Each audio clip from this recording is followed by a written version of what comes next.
Vamos a empezar con las presentaciones del día de hoy. Yo soy Jorge Ramírez, soy médico de familia paliativista y hoy vamos a ver urgencias paliativas. Generalmente las urgencias paliativas es difícil de abordar porque cuando nosotros vamos o el paciente llega a una estancia de urgencias o emergencias y no tenemos un ambiente o no tenemos los médicos preparados o el personal de salud preparado para manejar el tipo de urgencias paliativas, por lo general los pacientes son puestos eh, a un segundo plano o generalmente o muchas veces se ve dentro de los hospitales en áreas de urgencias o emergencias que simplemente no les hacen nada por el diagnóstico de antecedente con el que vienen, ¿no? Y eso difiere mucho de nosotros porque nosotros damos o intentamos dar la calidad de vida que nuestro paciente realmente se lo merece, tenga o no tenga las enfermedades con las que viene de antecedentes. Muy bien, entonces como introducción podemos ver que a pesar de los esfuerzos desplegados para el control continuo de los síntomas en cuidados paliativos, existen situaciones inesperadas que representan un gran impacto para el paciente y sus familiares o los cuidadores que están con el paciente en ese momento. Se debe considerar siempre las posibilidades que tiene el paciente de presentar una urgencia y definir de antemano un protocolo adecuado para su enfrentamiento, porque siempre lo que nosotros hacemos es decidir en base a las preferencias tanto del paciente y si en caso este no tuviese o no pudiese decidir sobre esto al paciente, a la familia o a su cuidador principal. El día de hoy vamos a ver tipos de urgencias como las metabólicas, vasculares, urológicas, digestivas y también respiratorias. Aunque las respiratorias ya le hemos hablado anteriormente en el manejo de síntomas respiratorios en medicina paliativa o en cuidados paliativos, y estos no los vamos a tocar. Muy bien, entonces, la principal que vamos a ver en metabólicas es la hipercalcemia. Y antes de esto podemos identificar que clínicamente se define por el aumento del calcio sérico cuando supera los 10,8 miligramos por decilitro.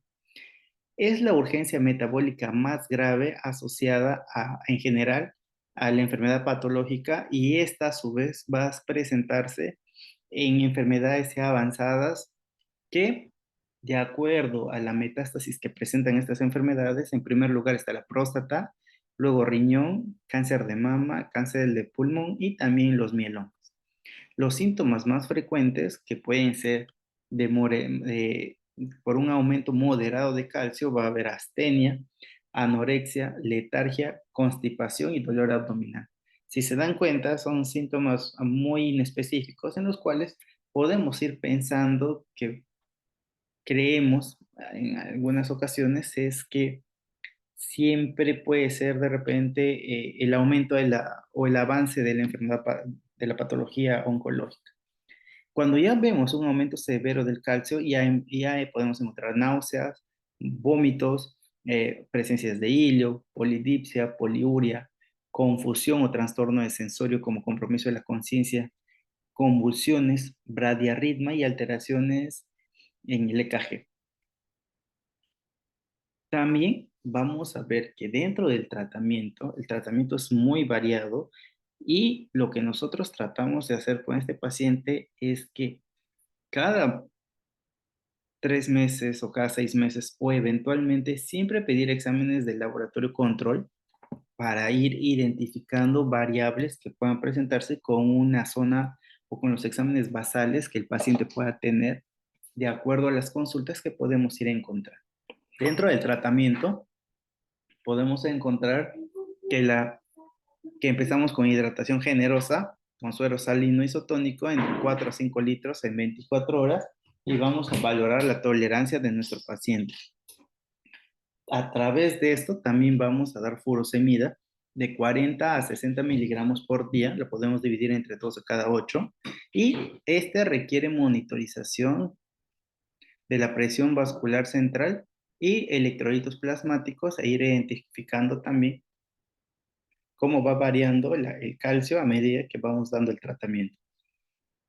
Calcitonina de 8 unidades internacionales por kilogramo cada 6 horas. Esta podemos iniciar de vía subcutánea porque también debemos evaluar que la pérdida es rápida del efecto a través de la calcitonina.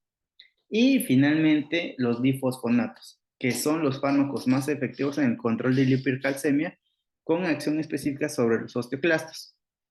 Podemos dar clodronato, que va de 500 a 1500 miligramos disueltos en 500 cc de suero salino, que puede ser vía endovenosa o vía subcutánea. Y el pamidronato, que nosotros tenemos más a la mano, aquí al menos en el Perú, que van de dosis de 30 a 90 miligramos en perfusión endovenosa, que esta puede darse o puede ser irritante por la vía subcutánea. Y, disculpen. Y las duras, perdón, se da en infusión o en perfusión endovenosa de 2 horas de duración en una sola vez. Y es de mejor absorción y también tenemos, y es de primera elección porque tiene mejor perfil para los efectos secundarios que no se presentan. Luego tenemos las urgencias vasculares. Vamos a hablar sobre el síndrome de vena cava superior. Disculpen un ratito, por favor. Muy bien, entonces, las urgencias vasculares, vamos a hablar del síndrome de vena cava superior, que es la dificultad en el retorno venoso de la cabeza y el cuello, que puede ser por una oclusión parcial o total de la luz de la vena cava. Esta es de instauración insidiosa, a veces es brusca y en ocasiones puede ser un primer síntoma tumoral de causa oncológica para ver en estas zonas. Las causas más comunes son el cáncer de pulmón, los linfomas, los trombosis en portadores de catéter venoso central de acceso vascular y los trastornos paraneoplásicos de la coagulación. Dentro del tratamiento de esta enfermedad, disculpen, la clínica de este paciente va a ser edema en esclavina, que generalmente es en la parte superior del cuello, en la parte inferior de la cara y que baja hacia los hombros y el tórax. El edema en esclavina es como si fuese un edema en capa, una capa como superhéroe, y así se va aumentando. También va a haber ingurgitación yugular, circulación colateral de tórax, cefalea, que refiere que puede ser cefalea moderada o intensa, plétora facial y disnea. Dentro del diagnóstico podemos encontrar con radiografía de tórax, donde vamos a ver o se observa una masa paratraqueal o mediastínica del lado derecho. Podemos encontrar una tomografía cérvico-torácico para valorar la extensión de la enfermedad y una angioresonancia magnética de la vena cava superior. Dentro del tratamiento vamos a dar medidas farmacológicas y no farmacológicas en las cuales la posición adecuada, generalmente a los pacientes se les pide estar sentados para que pueda haber un buen retorno, oxigenoterapia, si en caso puede empezar a producir hipoxemia el paciente o puede presentar disnea por la obstrucción de la vía aérea que pueda presentar, corticoides a dosis altas, podemos utilizar dexametasona de 10 a 20 miligramos por día, diuréticos nuevamente para disminuir la presión vascular entre furosemida 40 miligramos por día, la sedación paliativa en caso de que los síntomas sean muy, muy difusos y muy difíciles de manejar. También podemos recomendar quimioterapia o radioterapia paliativa de urgencia. Y si en caso el paciente tuviese mucha disnea o el dolor esté difícil de manejar, empezamos a dar morfina para que también, junto a la sedación paliativa, sea nuestro último recurso en este tipo de síntomas. Luego tenemos la compresión medular. La compresión medular es la presión ejercida sobre la médula espinal por crecimiento tumoral, que puede ser primario o secundario. La gran mayoría de las lesiones son extradurales y con gran frecuencia el segmento de la médula torácica lo que puede provocar es un déficit sensorial, motor y esfinteriano que es infralesional.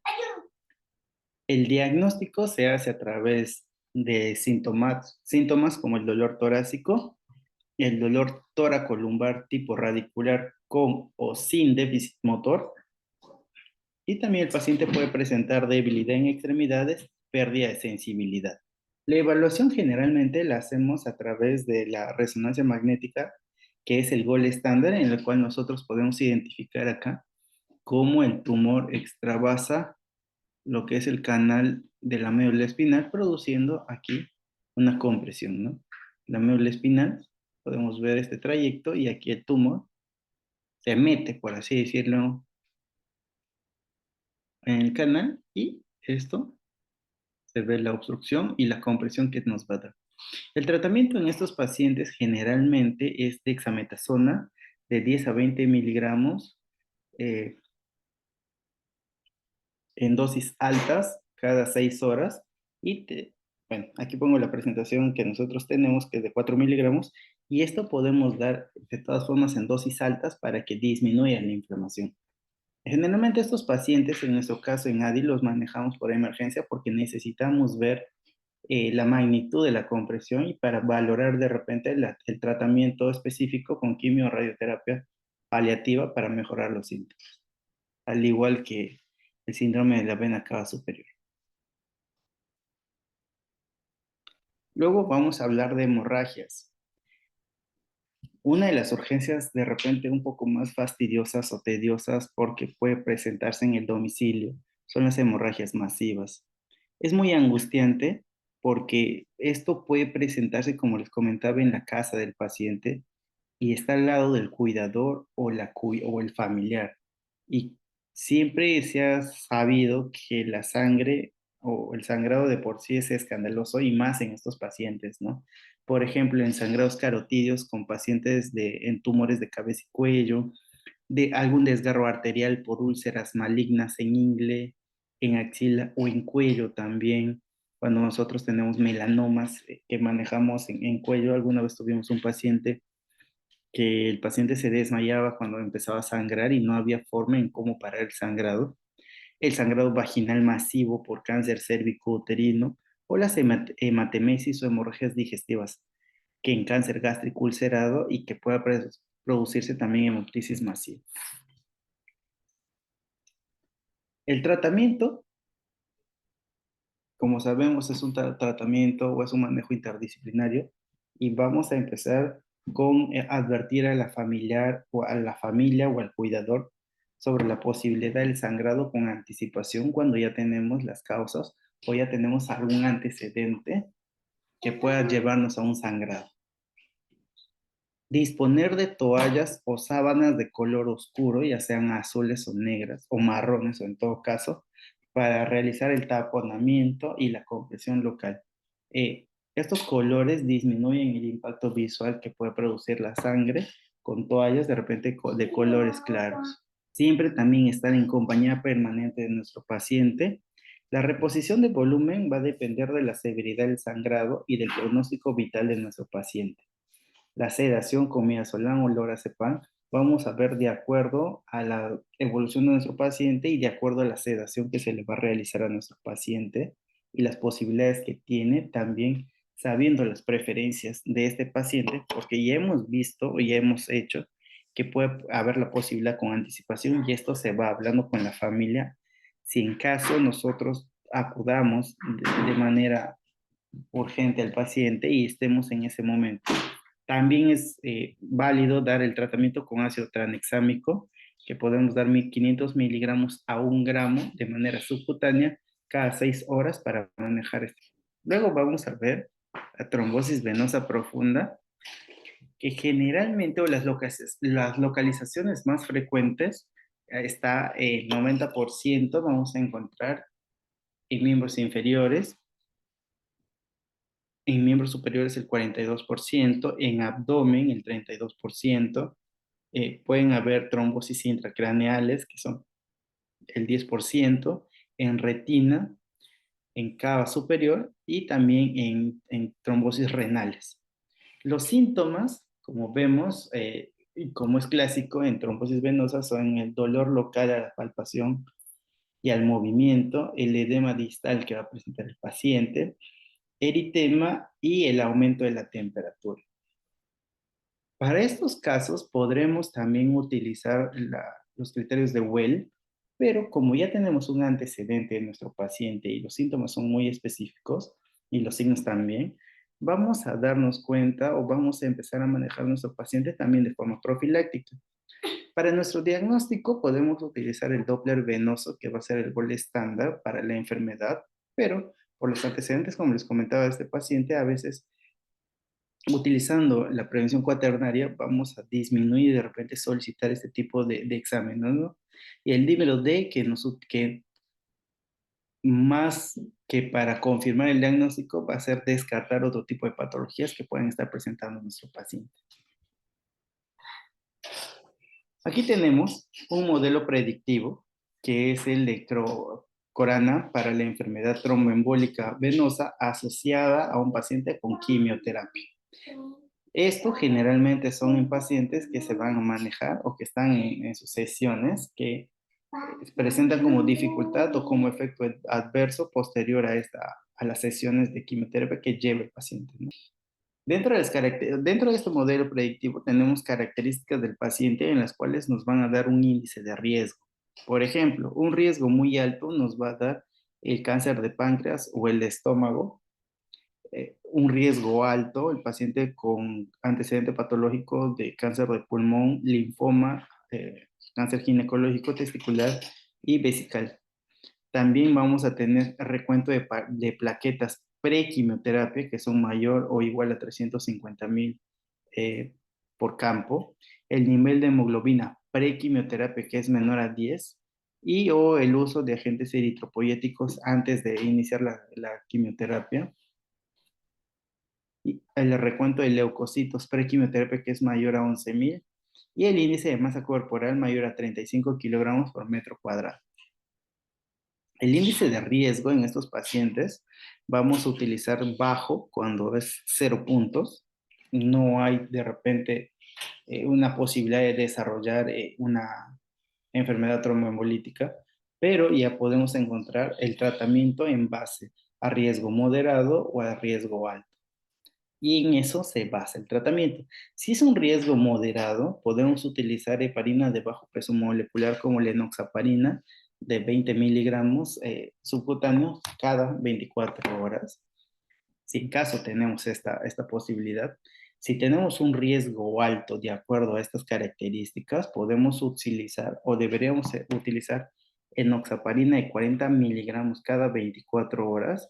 Y si la enfermedad ya está instalada, damos el tratamiento que corresponde a enoxaparina de 40 miligramos subcutáneo cada 12 horas. Recordemos que el tratamiento profiláctico en estos pacientes varía con respecto a los pacientes sin enfermedad oncológica. Y finalmente vamos a hablar de la obstrucción intestinal maligna, que es una urgencia muy comprometedora también tanto para el personal sanitario, por nosotros como equipo médico, como también para el paciente y su familia, por la desesperación que puede presentar a veces nuestros pacientes cuando tienen esta enfermedad. Entonces, la obstrucción intestinal maligna es frecuente en pacientes con neoplasias digestivas, ginecológicas o que presentan carcinomatosis peritoneal en situación terminal. Existe generalmente interrupción del tránsito intestinal de causa mecánica o funcional, y aunque la presencia tumoral es la causa implicada en la mayoría de los pacientes, hay que descartar otras posibles causas que pueden estar presentando, ¿no? Como un estreñimiento eh, que van más de 3 a 5 días, de repente una suboclusión intestinal también con estos pacientes. O simplemente el paciente no desea ir al baño por el dolor que le va a causar la eliminación de heces en caso de estreñimiento continuo. En la fisiopatología de la obstrucción intestinal maligna, vamos a encontrar que hay factores directamente relacionados con el crecimiento tumoral intraabdominal y también efectos indirectos. Dentro de los factores directamente relacionados están la compresión extrínseca,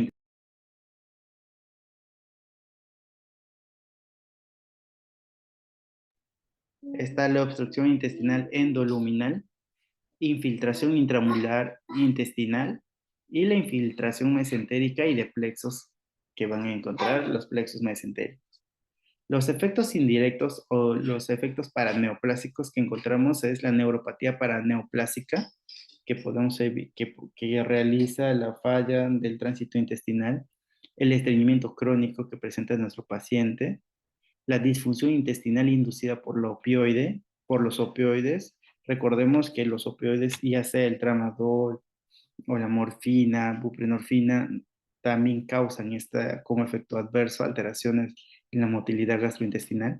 El hilio adinámico que pueden presentar los pacientes, enfermedades inflamatorias intestinal como antecedente, insuficiencia renal, la deshidratación que sufren nuestros pacientes, trombosis mesentéricas, adherencias quirúrgicas si ya tienen antecedentes quirúrgicos nuestros pacientes, o la fibrosis radiógena que los pacientes sufren también después de radioterapia por el mismo cáncer que presentan, ¿no?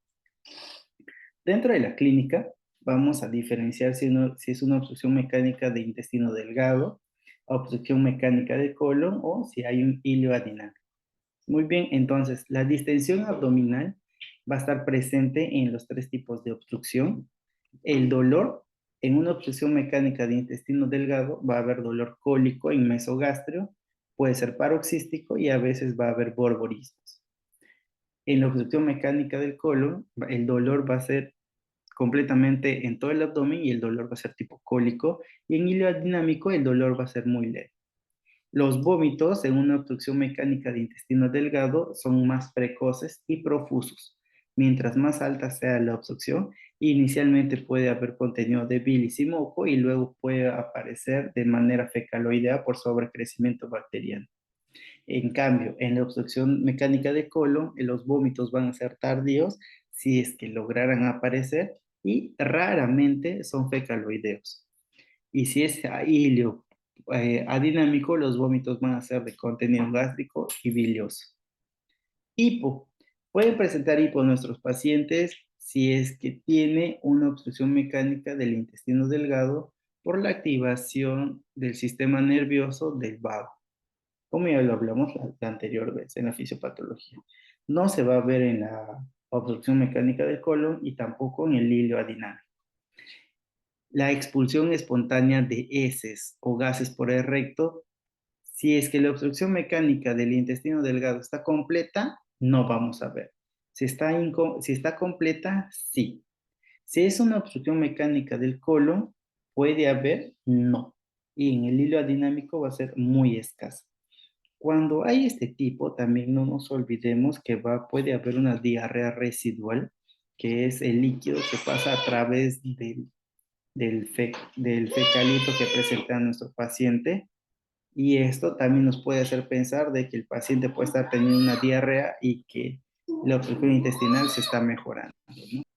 Y para estos pacientes vamos a encontrar que el diagnóstico lo podemos hacer a través de una radiografía de abdomen en la cual podemos ubicar si es que es diagnosticada en el 50-70% de casos y nos permite diagnosticar la dilatación del intestino delgado si es que el diámetro está mayor a 2,5 centímetros. Y la tomografía de abdomen o pelvis, que es la prueba más rápida y más precisa para el diagnóstico. Esto también tiene una ventaja porque el contraste radiológico intraluminal en enema también puede reducir los volúmenes en caso fuese por esta la obstrucción y aporta una buena definición radiológica para llegar al diagnóstico con esto. Recordemos que la tomografía es el cual estándar, llegando su sensibilidad y especificidad hasta el 90-95% de cada una de ellas.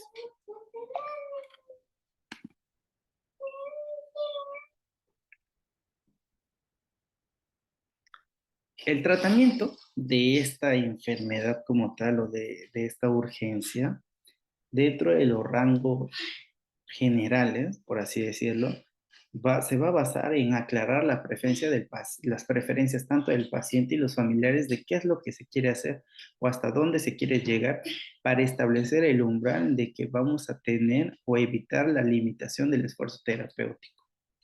Decidir si hay viabilidad de cirugía para la descompresión, para realizar de repente una ileostomía Pero esto ha conversado desde el punto uno, que es aclarar las preferencias de nuestro paciente, y la decisión tiene que ser consensuada tanto del paciente o la familia, si también va a ser para el ingreso y el manejo hospitalario, o de repente el paciente quiere quedarse en casa con las posibilidades que tiene nuestro paciente en el intra o en el postquirúrgico. Muy bien, entonces, de elección siempre está la cirugía, que puede ser una colostomía, una ileostomía paliativa próxima al tumor para evitar efectos adversos. Los resultados van a depender del deterioro físico, de la capacidad física previa que tiene nuestro paciente, que se asocia con mayor número de complicaciones, y pero los resultados depende del estado físico que se encuentra en nuestro paciente. Y es el único procedimiento resolutivo si la causa es estructural. ¿Cuándo se contraindica la cirugía en este tipo de enfermedades? Cuando tenemos contraindicaciones absolutas y tenemos contraindicaciones relativas. Dentro de las contraindicaciones absolutas está el cáncer metastásico demostrado por cirugía previa, carcinomatosis intraabdominal que puede producir o ya está produciendo trastornos de motilidad, masas difusas abdominales palpables, ascitis masiva rápidamente recurrente tras paracentesis.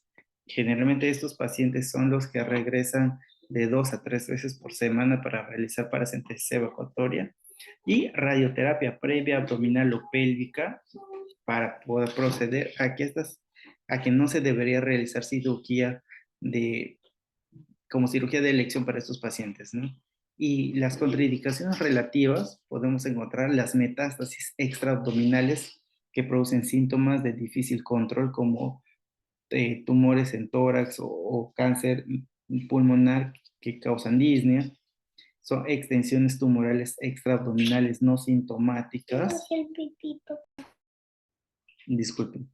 Eh, Como relativo también tenemos el deterioro general grave, el estado nutricional con deterioro grave de nuestro paciente y la edad avanzada asociada a caquexia.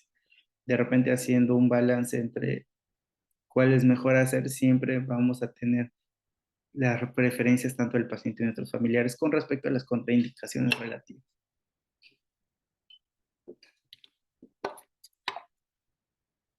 Y finalmente, el tratamiento médico.